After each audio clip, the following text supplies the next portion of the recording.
กระปูจับกระปูเอามาเก็บผักกูดผักน้ำ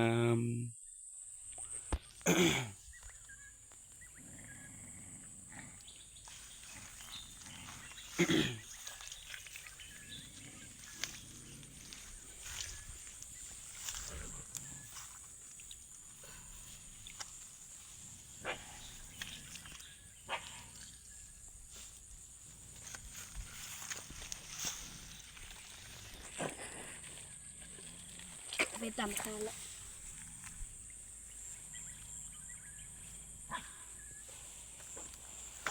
ไปจับบ่อย กระปูน้อย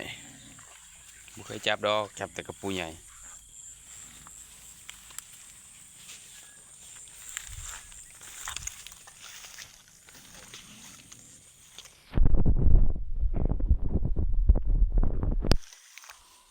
เห็นบอกเขาไปถ่ายคลิปกินเป็นโตเลย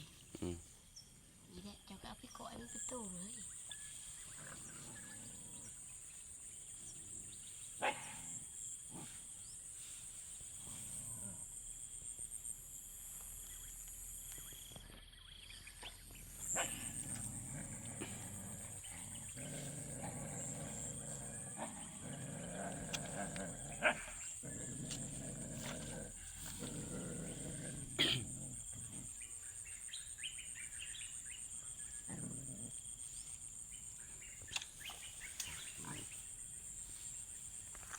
กระปูน้อยกระปูน้อย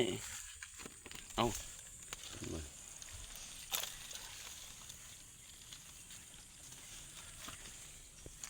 พอดีกินเลย สุดหาก็เชื่องเลยมัน จ้า